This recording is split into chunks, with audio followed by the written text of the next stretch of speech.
Hola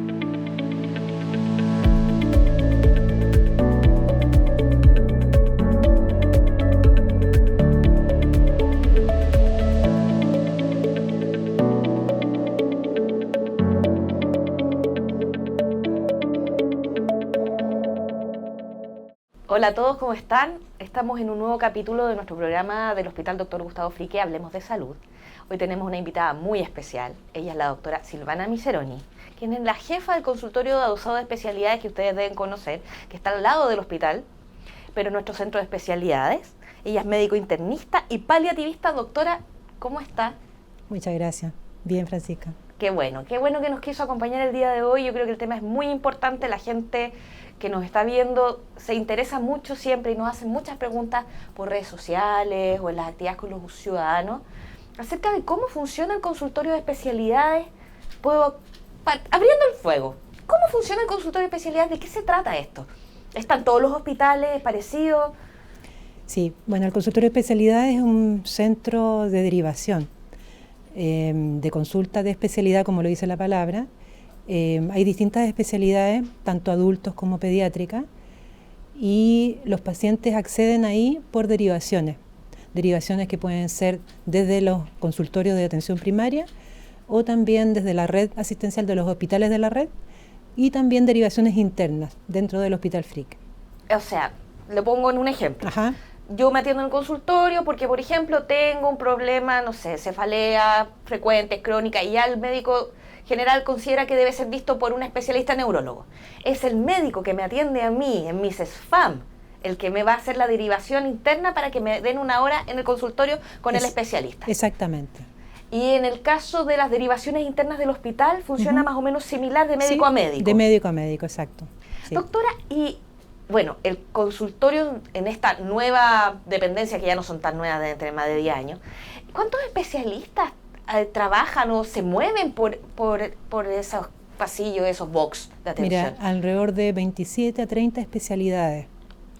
Ese es el número más o menos aproximado, estimado. Hay especialidades que se han ido incorporando y hay otras que lamentablemente se han ido.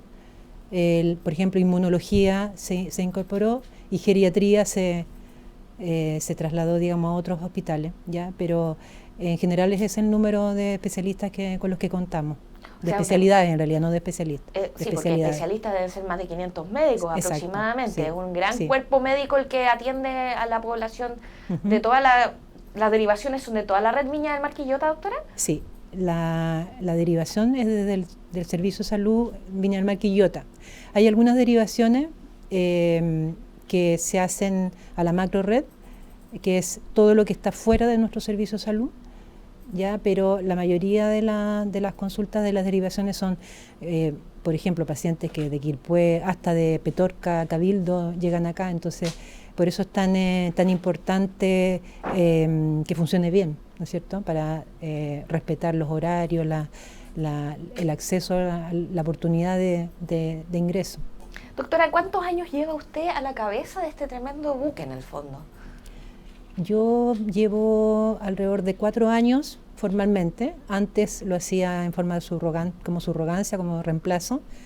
Y en la época de la pandemia ahí me quedé y hasta el día de hoy. Y la verdad es que ha sido una experiencia muy distinta a lo que yo hacía habitualmente, que era atención clínica, o sea, atención directa con pacientes. Pero he aprendido muchísimo y la verdad es que cuando uno se mete en los procesos internos de cómo funciona el hospital, el consultorio, puede intervenir y hacer algunas mejoras, aunque sean pequeñas, digamos. Pero siempre en el usuario, ¿no? Siempre pensando, centrado siempre en la persona que está atendida, digamos, que requiere todo nuestro respeto y la mejor calidad de atención.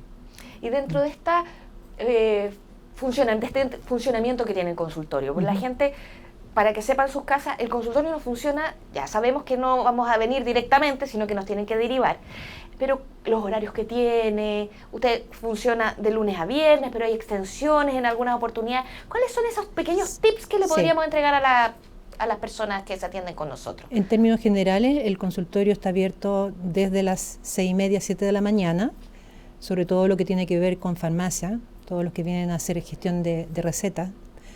y se cierra, hora de cierre, así en términos generales, también a las 17 horas, a las 5 de la tarde. O sea, es un mito, doctora, perdón que la interrumpa, que solo se atiende en la mañana. No, se atiende en horario vespertino también, y de lunes a viernes en forma habitual, y hay algunos periodos por extensión horaria, como dices tú, gestión de lista de espera de consulta nueva, que se atiende también los días sábados. O sea, desde muy temprano y... 8:30 a 2:30 o 4:30 de la tarde, dependiendo de la especialidad. De la especialidad, en el fondo, de la oferta que tenga la especialidad que requiere la gente. Exacto. Doctora, pero además de atender médicos especialistas, ¿qué más se atiende en el consultorio?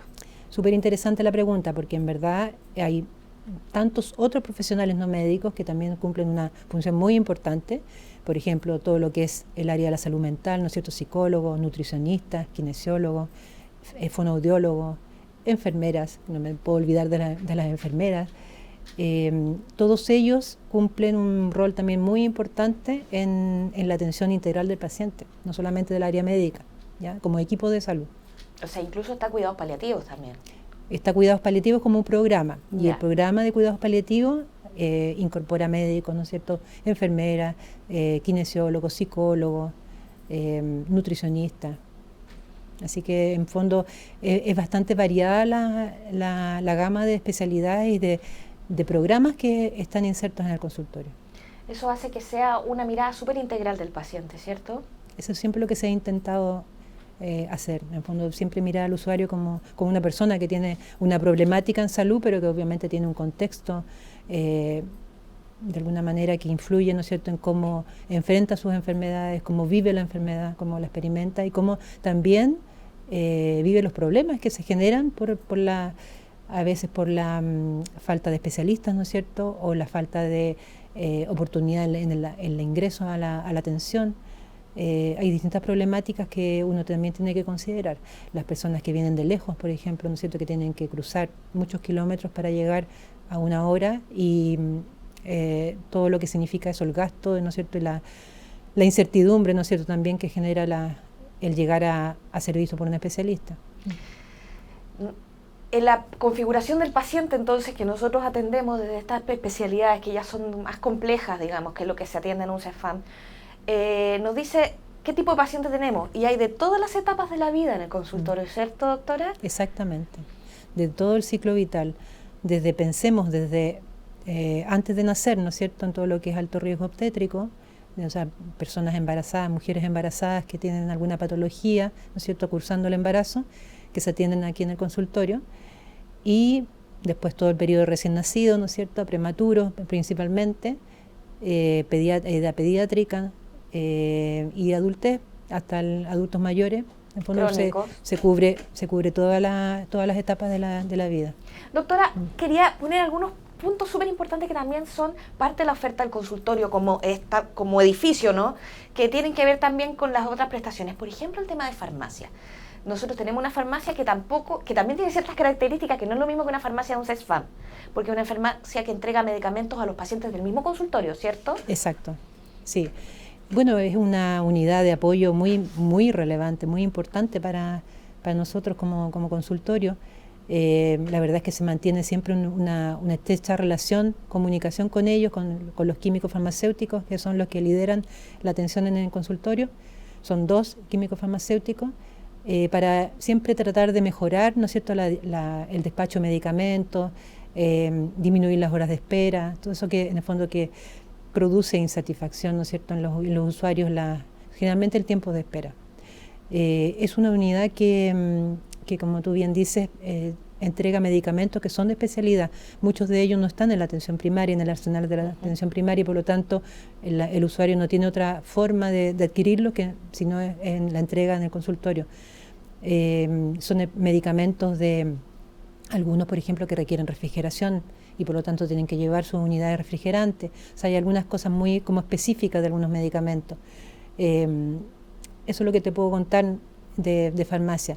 Hay también varias estrategias que se han empleado para poder entregar medicamentos hacia los consultorios, ¿no es cierto?, para poder acercar la farmacia a los usuarios, y también la posibilidad de poder gestionar también que las recetas estén vigentes. Porque muchas veces nos pasaba que llegaban los pacientes a solicitar su receta y resulta que la receta no estaba actualizada y se daba todo la tremenda espera, ¿no es cierto?, para que el funcionario de farmacia le dijera falta la actualización de la receta.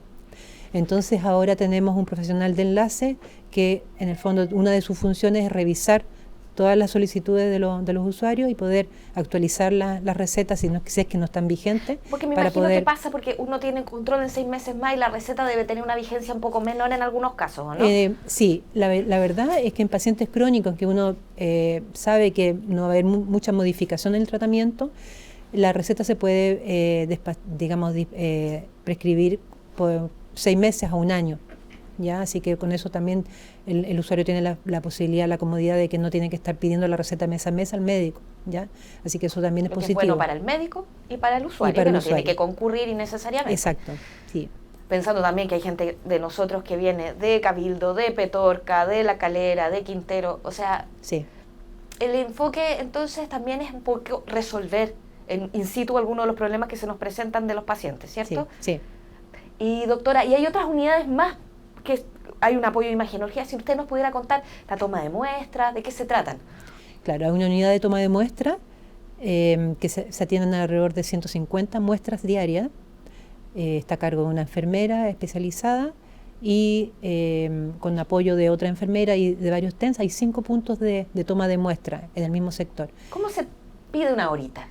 En general son derivaciones que son entregadas por médico, digamos, solicitud de exámenes, o en la misma consulta médica se solicitan, o por ejemplo también antes de tener la consulta médica hay algunos especialistas que requieren algunos exámenes y se solicitan antes que tenga la consulta para que llegue a la consulta con los exámenes listos. En general el paciente tiene que tomar de acuerdo al control médico, tiene que pedir la hora de toma de muestra. En verdad es una gestión bien importante que se hace ahí por el volumen de pacientes. Tenemos algunas tomas de muestras, la general, que es la que conocemos todos, que está en el primer piso del consultorio, y hay otras tomas de muestras a nivel, por ejemplo, de pediatría. Hay una toma de muestras que alrededor de 30 muestras diarias se toman en el área pediátrica y en infectología. En infectología también hay un área que es específica, ya para el programa de infectología. Eso como en términos generales. Nosotros pudimos cubrir, y a lo mejor usted me puede confirmar esto, en una oportunidad tuvimos la opción de hacer una difusión de que los niños que son TEA tienen un procedimiento especial donde se les acompaña en el proceso de toma de muestras de manera distinta para poder manejarlo de mejor manera desde el fondo de la incertidumbre que significa para un niño una toma de muestras. A lo mejor para un adulto no tiene ninguna repercusión, pero para un niño sí. Entonces eso ha sido un hito importante, ¿no? Muy importante, sí. Y eso fue una intervención de una neuróloga infantil del consultorio, que ella empezó a observar obviamente la dificultad que tienen estas personas en el fondo el miedo que tienen, ¿no es cierto?, el no entender qué se les va a hacer. Y ella creó un sistema que es en base a dibujos, a imágenes. Entonces, en el fondo, el niño va, como tú dices, siendo acompañado en el proceso de la toma de muestra. Generalmente hay un adulto significativo al lado, ¿no es cierto?, para también generar una contención emocional. Y eso también ha sido un muy buen resultado en el sentido de que los niños se sienten, las niñas y las niñas se sientan no con la angustia, digamos, de estar sometidos a algo una fuerte. aguja, por ejemplo. Claro, una aguja, miedo a la aguja. Sí. Estamos con la doctora Silvana Miseroni, quien es la jefa del CAE, del Consultorio de Especialidades de nuestro establecimiento, comentándonos cuál es el funcionamiento del CAE para que la gente en su casa pueda saber, en fondo, cómo acudir, cuándo consultar, cómo es derivada la atención. Y quería consultarle, ¿qué pasa si yo sé que no es directamente del ámbito del CAE, pero está ahí dentro? ¿Qué pasa si yo estoy esperando una atención y estoy esperando que me llamen hace un tiempo y no sé de mi interconsulta o ha pasado bastante tiempo? ¿Qué se le recomienda al usuario? La vía más directa es que ellos puedan acercarse a la oficina de información y reclamos y sugerencias del hospital y puedan plantear la necesidad de saber, ¿no es cierto?, de tener la información respecto a en qué estado, en qué etapa está su derivación o su interconsulta. Esa es una opción, ¿ya? La otra posibilidad es que también mantener una comunicación más estrecha con los establecimientos de derivadores, con los consultorios de especialidad, CEFAM, digamos. con los CEFAM. En el fondo de tener, porque ellos son los que la mayor parte de las interconsultas, yo diría como el 70% de las interconsultas son derivadas desde el CEFAM, y que ellos puedan tener la información respecto a en qué estado está la interconsulta. Sería interesante también para la comunidad que supieran el camino que sigue una interconsulta desde que se genera en la atención primaria hasta que finalmente es atendido por el especialista. Pasan por un proceso que se llama auditoría. Si nos pudiera contar de qué se trata eso, a lo mejor para el hospital es muy común, pero la gente que nos está viendo... La auditoría es un proceso en que hay un especialista del área, digamos, de derivación. Por ejemplo, si un médico en la atención primaria derivó al paciente a cardiología, es un cardiólogo el que revisa las interconsultas, revisa la solicitud, en qué se tiene que fijar. Se tiene que fijar en el diagnóstico o en el planteamiento de la posibilidad de diagnóstico con el que es derivado, algunas características de los fundamentos del diagnóstico que el médico de la atención primaria ha mandado respaldando su diagnóstico, resultados de exámenes muchas veces también se adjuntan, y con eso el especialista puede determinar la prioridad que llamamos nosotros, si es alta, mediana o baja. ¿En qué sentido? El tiempo que pueda esperar ese usuario para ser atendido. Obviamente que los tiempos son relativos, ¿no es cierto?, dependiendo de cada especialidad, pero por ejemplo un paciente que tiene una prioridad alta en la interconsulta, se intenta gestionar en la mayor parte de los casos la posibilidad de que sea atendido a la brevedad, porque entendemos que el auditor, el especialista, considera que esa interconsulta es de prioridad. En base a todos los antecedentes que se le entregan. Todos los antecedentes. Por lo tanto, mientras más completa esté la interconsulta, obviamente el auditor va a poder tomar una mejor decisión y va a poder realmente ajustarse a la realidad del usuario. De ahí se le convoca telefónicamente, me imagino, a la persona. Se le da la comunicación por teléfono de la hora. Estamos hablando de consulta nueva, que hay una unidad de ahí en el consultorio que es la UGDA, que la gente lo conoce como el SOME, pero en verdad es la Unidad de Gestión de Demanda Ambulatoria, que son los encargados de gestionar todas las horas nuevas de consulta. Doctora, entonces, a ver si lo entendí, si la sigo. Si mi interconsulta llega, lo ve el auditor de mi especialidad y considera que en base a los antecedentes que entregó el médico que la atendió, tiene una prioridad altísima, se va a hacer todos los esfuerzos por dar esa hora a la brevedad. Sí. En cambio, podemos encontrarnos con un escenario opuesto, donde a lo mejor hay una interconsulta que no corresponde y pueda ser rederivada al consultorio. También. ¿Ese escenario existe? También existe ese escenario. Hay algunas interconsultas, afortunadamente son las menos, en que o por falta de información o porque efectivamente no hay una pertinencia que llamamos nosotros en la derivación, se devuelven. Y eso la verdad es que pudiera ser una dificultad para el usuario, pero lo importante es que haya una retroalimentación de ese médico, ese facultativo que envió la interconsulta y por qué para la próxima probablemente va a ser más acucioso en aumentar o entregar más información, más antecedentes, o bien desconocía, ¿no es cierto?, una derivación que no correspondía, ¿no es cierto?, que era para otro lado. Así que yo creo que lo importante es mantener una buena comunicación. Claramente es lo más importante, el canal de comunicación. Lo importante también es que la gente sepa que se le va a dar respuesta, ¿no? Sí, eso también. Si se pudiera enfatizar en el fondo cuáles son un poco los deberes también del paciente en esto, de consultar, mantener sus datos actualizados, me imagino, porque si tenemos como hospital, es importante que la gente lo sepa, un teléfono celular que tiene un error o se cambió usted de teléfono, avise al hospital de manera tal que lo podamos contactar. Eso es muy importante porque nos ha pasado también, ¿no es cierto?, la no contactabilidad del usuario porque el teléfono está fuera de servicio, o porque no lo contestan porque están en actividades de otro tipo, o sea, están trabajando, o sea, uno lo puede entender también, o a veces nos ha tocado que están en vía pública, ¿no es cierto?, o están comprando en la feria, ¿no es cierto?, entonces como que obviamente no es el momento de contestar el teléfono. Y ¿sabes lo otro también que ocurre? Es frecuentemente que nos han comunicado, es que no contestan a números desconocidos. Entonces un llamado especial. Entonces también, que si usted tiene una consulta pendiente. Sí, tener como claridad, si estoy esperando una llamada, lo que sí obviamente con esta cosa de todas las estafas que se pueden producir por teléfono. Pero es corroborable la información del hospital, eso sí, es interesante. Sí. Y antes de terminar, doctora, ha sido súper interesante, yo creo, poder explicar cómo funciona el consultorio de especialidades. Nosotros como programa ya estamos llegando a los 70 capítulos y hemos tenido la oportunidad de entrevistar a muchos especialistas para temas específicos de salud, pero esto es una mirada más amplia, ¿no?, de cómo funciona.